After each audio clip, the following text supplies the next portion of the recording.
Deixa eu lhe dizer algo, como filho de Deus, você nunca ficará sem a resposta. Você pode não saber neste exato momento, mas quando Deus está pronto e é o momento certo, Deus vai guiá-lo e orientá-lo e Ele irá mostrar-lhe o que fazer e na maior parte do tempo Ele está nos guiando e nós nem sequer sabemos que está. E toda Judá estava em pé diante do Senhor com seus filhos e suas esposas. Eu escrevi aqui no pequeno espaço, eles esperavam. E veja, este é o lugar onde nós nos perdemos. Nós vamos e nós apresentamos a nossa petição a Deus e depois não acontece nada de imediato. E assim lá vamos nós tentar um plano B para fazer as coisas nós mesmos. Apenas no caso de Deus não aparecer, vamos ter um outro plano. Eles esperaram, nós não podemos fazer isso. Deus, assim sabe, às vezes Deus vai apenas esperar um pouco para ver se você vai esperar ou se você vai em frente e entrar em obras da carne. Motiva a mulher. Aqui nos ajudamos a seguir em frente. Deus tem um plano de batalha. E toda vez que nós entramos numa batalha, precisamos saber como lutar do jeito que Deus quer que a gente lute. Eu disse esta manhã que nós temos armas, mas as armas da nossa milícia, elas não são armas carnais. Não são armas que você possa ver ou sentir ou ir à loja e comprar. Assim, se não são armas carnais, elas devem ser armas espirituais. Ao pregar a palavra de Deus aqui, eu estou guerreando com o inimigo. Falando aqui hoje a palavra de Deus, eu estou ajudando você a guerrear em sua vida e estou guerreando em minha própria vida apenas porque estou falando palavras que são cheias de vida e poder. A palavra de Deus não é uma palavra qualquer, ela é uma palavra que muda vidas. Pessoas não se reúnem num lugar, viajam, pagam hotéis e todas essas coisas que vocês fizeram para chegar aqui, ouvir alguém de pé aqui e falar por horas sem fim, se isso não fosse algo que fizesse uma enorme diferença em sua vida. Eu amo o fato de que você preste atenção e esteja focado. A palavra vai, ela renova nossa mente, ela cai em nosso coração e faz mudanças para nós. Então nós temos armas espirituais, a paz é uma arma. Andar em paz quando o inimigo está jogando o seu melhor em você é uma arma. A justiça é uma arma. Saber quem você é em Cristo é uma peça da armadura, mas é também uma maneira de lutar contra o inimigo. Usar o capacete da salvação, pensar da maneira que um filho de Deus deve pensar. E a Bíblia fala sobre empunhar a espada de 2 gumes, que é isto aqui, ó, a Bíblia. Você percebe que não diz apenas use ao seu lado, ele diz tire-a de sua bainha e use-a. Empunha a espada de 2 gumes. Então conversamos hoje sobre o uso da palavra de Deus contra o inimigo, o poder de falar a palavra de Deus. Logo mais vamos descobrir qual é a nossa posição de batalha e ver o que Deus pode fazer por nós se lutarmos do jeito que Ele quer que a gente lute. 2 Crônicas, capítulo 20 e verso 17. Você não precisa lutar nesta batalha. Tome a sua posição. Fique parado e veja o livramento do Senhor que é com você, ó Judá, ó Jerusalém. Não temas nem se espante. Amanhã saia contra eles, pois o Senhor está contigo. Não é uma boa notícia? Você não precisa lutar nesta batalha?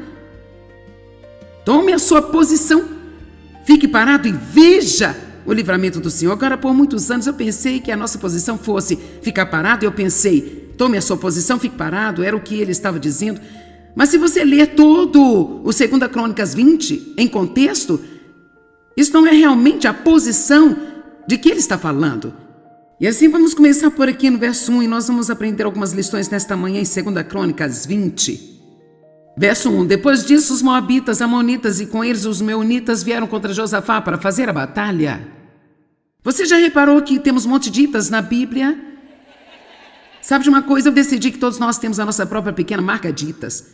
Pode ser o chefe ruim itas, os vizinhos ranziitas, a dor nas costas itas, não ter o dinheiro suficiente para pagar nossas contas itas, mas todos nós temos itas que vêm atrás de nós.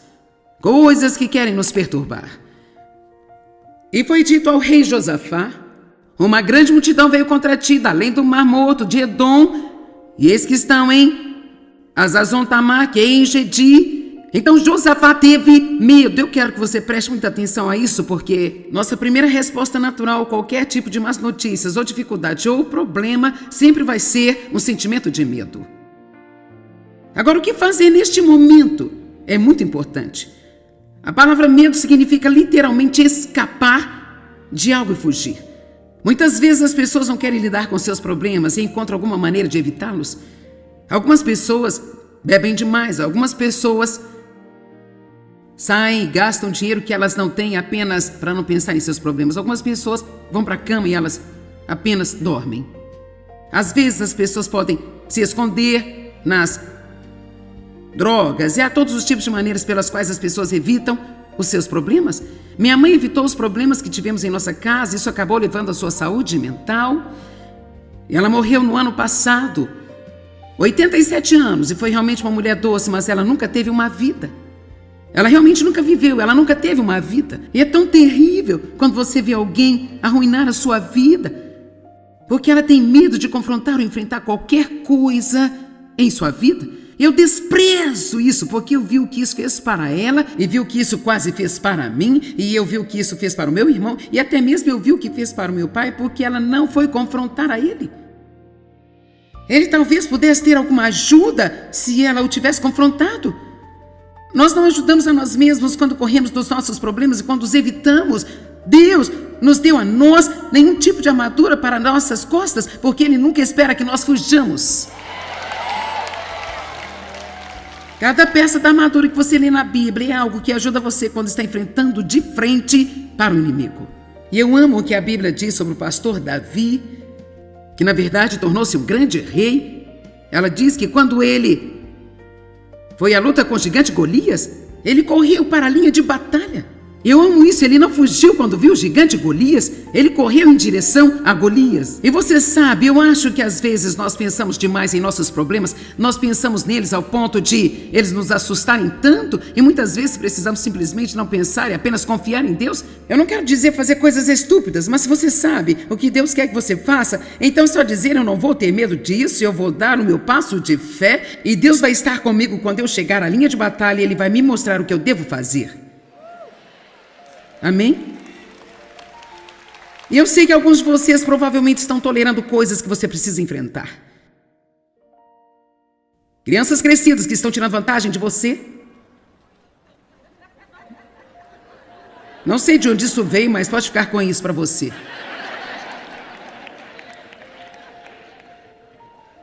Amém? Nós precisamos enfrentar o que Deus quer que enfrentemos. Deus não nos deu um espírito de medo, mas de poder, amor e uma mente sã. Então precisamos lidar com o medo, não deixá-lo lidar conosco. Então, no minuto em que Josafá recebeu uma má notícia, ele temeu. Foi dito a Josafá: uma grande multidão veio contra ti. No verso 13, então Josafá temeu. Mas olha o que ele fez, eu amo isso. E por isso pôs-se com determinação, como sua necessidade vital, a de buscar ao Senhor. E apregou o jejum em todo Judá. Meu Deus, quanta diferença haveria em nossa vida. E até mesmo quanto mais atraente a Igreja de Cristo seria para as pessoas perdidas, se cada vez que tivéssemos um problema e sentíssemos medo, a próxima coisa que fizéssemos seria separar um pouco de tempo para buscar a Deus. Vamos lá, tem alguém em casa hoje? Não vá para o telefone, vá para o trono. Não precisamos ligar para alguém, eu sempre digo, eles nem sequer sabem o que estão fazendo e perguntamos o que devemos fazer. Vamos descobrir qual o plano de batalha de Deus, qual é a estratégia de guerra de Deus em cada batalha que nós temos. Nós precisamos ouvir diretamente de Deus. Uma palavra de Deus vale mais do que 10.000 palavras que as pessoas nos falam. Você diz ouvir de Deus? Podemos fazer isso? Absolutamente. Você pode ser guiado pelo Espírito Santo, você pode ouvir a Deus e você não vai ouvir palavras. Eu não procuro vozes o tempo todo. Eu estou dizendo que quando você buscar a Deus, você vai instintivamente saber o que precisa fazer. Você vai ser guiado pelo Espírito, e mesmo se você não souber nesse minuto aqui agora, enquanto você continua indo em frente, você será conduzido e saberá o que deve fazer. A única maneira de eu fazer o que eu estou fazendo é porque aprendi a deixar Deus me guiar. Eu sempre tenho uma mensagem quando eu chego aqui, mas honestamente às vezes eu prego de trás para frente. Eu digo coisas que eu não escrevi, há coisas nela que eu não digo. E às vezes nós temos nossas vidas tão organizadas que não há nenhuma maneira de Deus entrar nela. Então precisamos aprender a ouvir de Deus. Uma palavra de Deus pode literalmente mudar sua vida para sempre. Uma palavra de Deus pode dar-lhe a coragem para enfrentar qualquer coisa. Há 25 anos atrás eu tive um câncer de mama. E era um tipo de câncer de crescimento muito rápido. O tumor era muito pequeno, mas naquela época eles faziam cirurgias muito radicais e por isso eu tive que ter uma cirurgia radical de imediato, porque eles disseram que eu estaria brincando de roleta russa com a minha vida se eu não tirasse aquele tumor. Era um tumor dependente de estrogênio. E então, naturalmente, o câncer é uma palavra assustadora. E então, eu me lembro de estar tão assustada, aquele medo estava me oprimindo, e então eu confessava a palavra, eu me sentia mais forte, eu confiava em Deus, e então vinha aquele medo novamente. Certo dia, por volta de 3 horas, eu vi tão claramente em meu espírito: eu vou cuidar de você.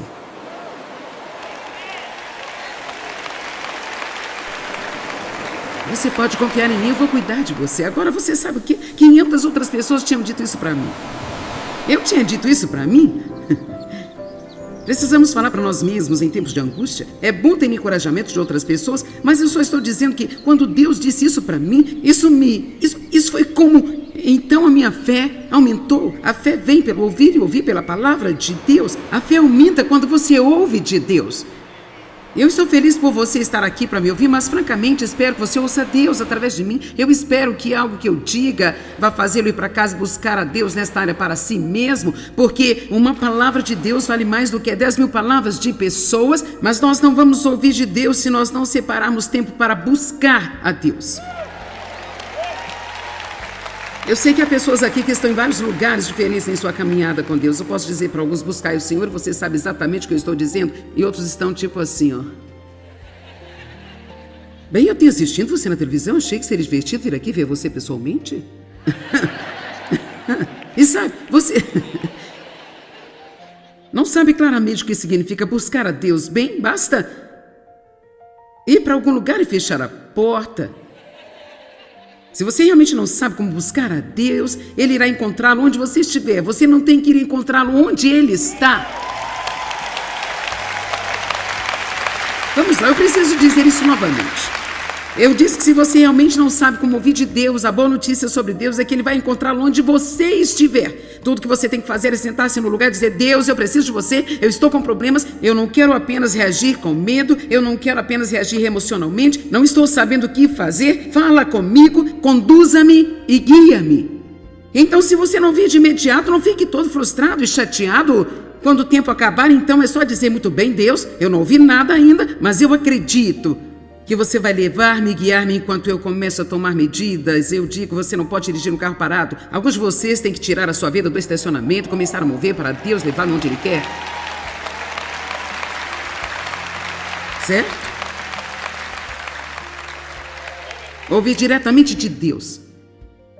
2 Crônicas, capítulo 20, versículo 4. Então Judá se reuniu para pedir a ajuda do Senhor. Também de todas as cidades de Judá vieram para buscar ao Senhor e ansiar por Ele com todo o seu desejo. Eu amo isso. Essas pessoas eram sérias. Quantos concordam comigo que no momento em que você tem problemas e você sente medo, se você apenas tirar 15 minutos ou 20 minutos ou meia hora, o que leva para assistir ao programa de TV, vá, sente-se e diga: Deus, eu preciso ouvir de você. Eu preciso de sua direção. Meu Deus, como você acha que as coisas iriam mudar na sua vida? Não seria fenomenal? Seria apenas incrível.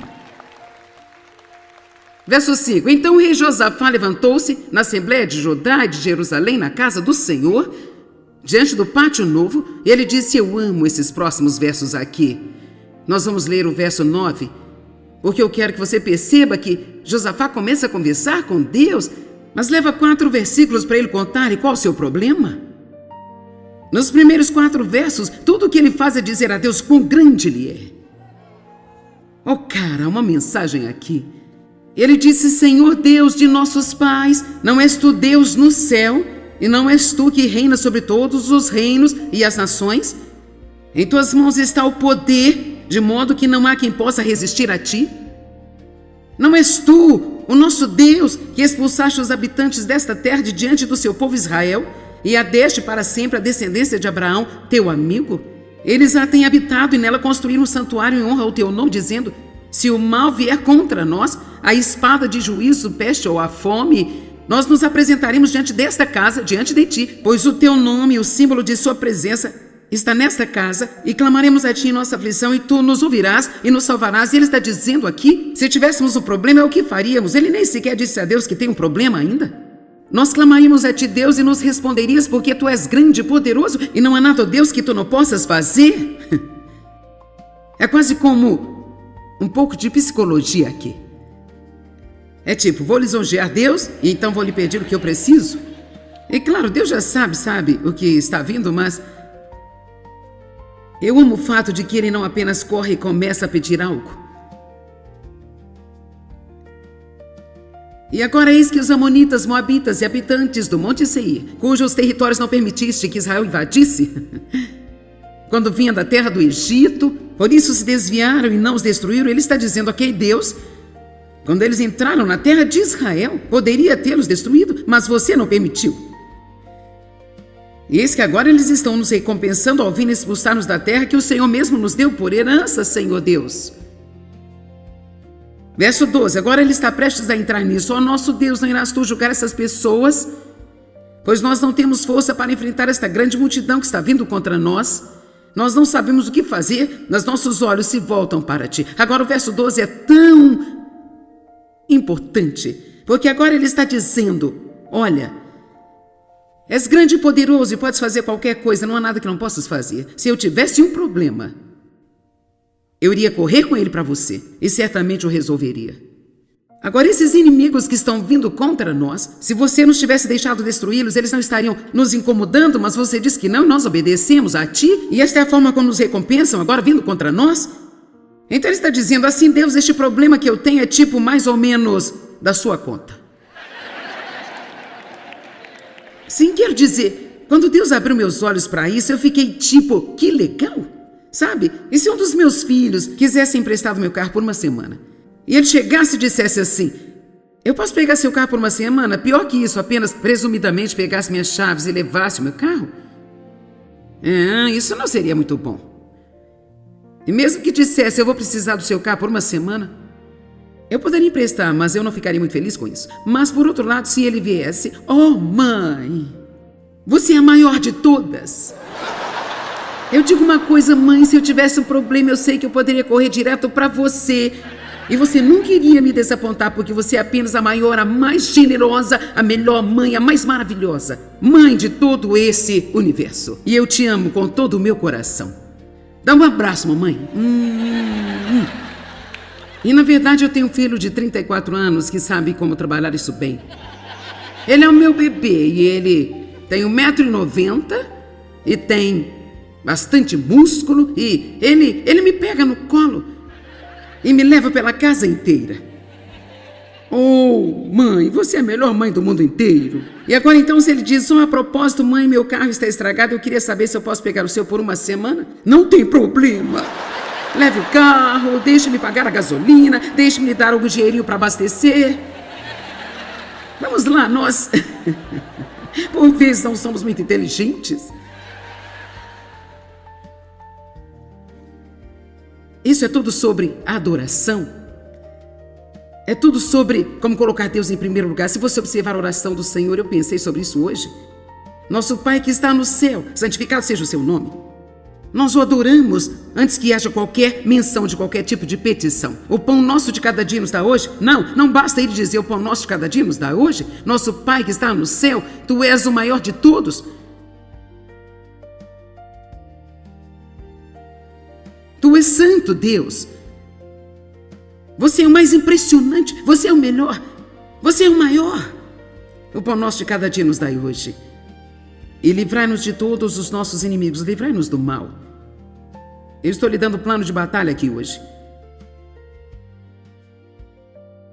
Verso 12. Ó nosso Deus, não irás tu julgar essas pessoas, pois não temos forças para enfrentar esta grande multidão que está vindo contra nós. Nós não sabemos o que fazer, mas nossos olhos se voltam para ti, Senhor. Você nunca terá a ajuda de Deus até admitir que não pode fazer nada sozinho.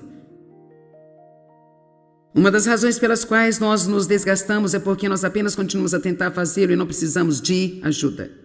É como as criancinhas. Eles não podem amarrar os sapatos com um aninho de idade, mas eles querem. Eu faço isso sozinho, eu faço sozinho, eu faço isso sozinho. Eles vestem as suas roupas ao contrário, as camisas pelo avesso, as calças ao contrário. Eles amarram os 2 cadarços com o mesmo nó. Mas fizeram isso por si mesmos. Segundo a teologia da Bíblia, apenas o humilde obtém a ajuda de Deus. E às vezes é difícil para as pessoas dizerem, eu não posso fazer isso. Isso é demais para mim, Deus, mas isso não é demais para você.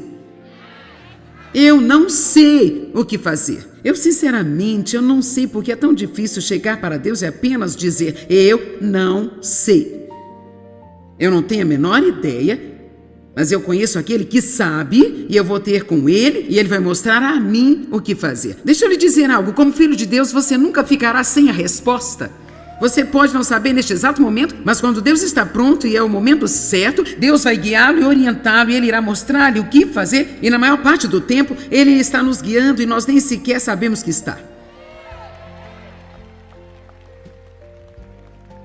Ó nosso Deus, não irás tu julgar essas pessoas, pois nós não temos forças para enfrentar esta grande multidão que está vindo contra nós. Nós não sabemos o que fazer, mas nossos olhos se voltam para ti.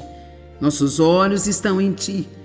E toda Judá estava em pé diante do Senhor, com seus filhos e suas esposas. Eu escrevi aqui no pequeno espaço. Eles esperavam. E veja, este é o lugar onde nós nos perdemos. Nós vamos e nós apresentamos a nossa petição a Deus e depois não acontece nada de imediato. E assim lá vamos nós tentar um plano B para fazer as coisas nós mesmos. Apenas no caso de Deus não aparecer, vamos ter um outro plano. Eles esperaram, nós não podemos fazer isso. Deus, assim sabe, às vezes Deus vai apenas esperar um pouco para ver se você vai esperar ou se você vai em frente e entrar em obras da carne. Vamos lá. Oh Deus, eu confio em você para salvar o meu marido.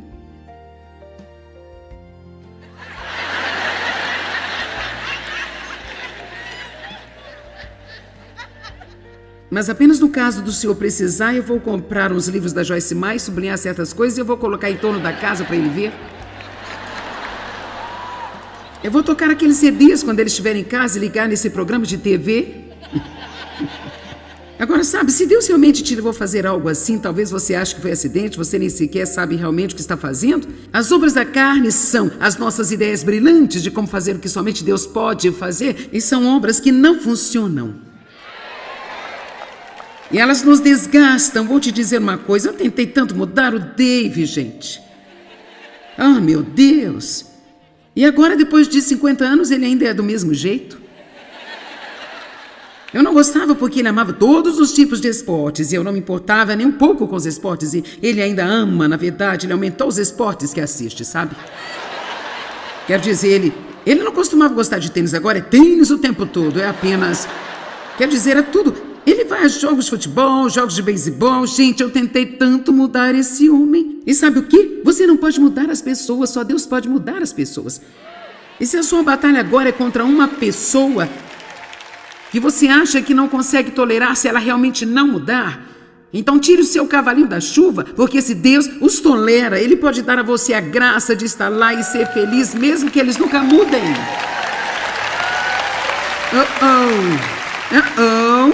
Ah, você está balançando a cabeça negativamente. Vamos lá, não me apedreje.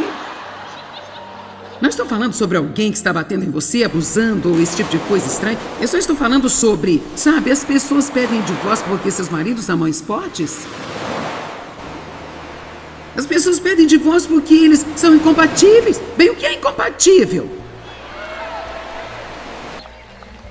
Quer dizer, Dave e eu somos tão diferentes como quaisquer duas pessoas podem ser. Eu falo muito, ele não fala nada.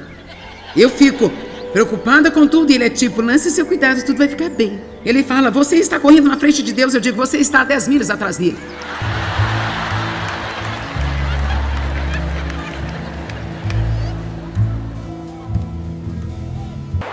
Eu quero tomar decisões assim e ele está sempre como: bem, vamos ver.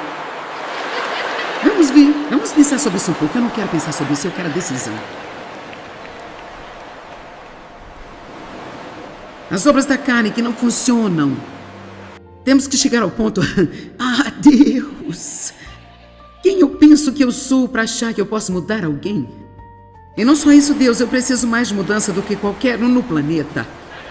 Então, eu não preciso estar tentando mudar alguém. Basta mudar-me e fazer o que você quiser com todos os outros. Agora você pode ter alguma produtividade.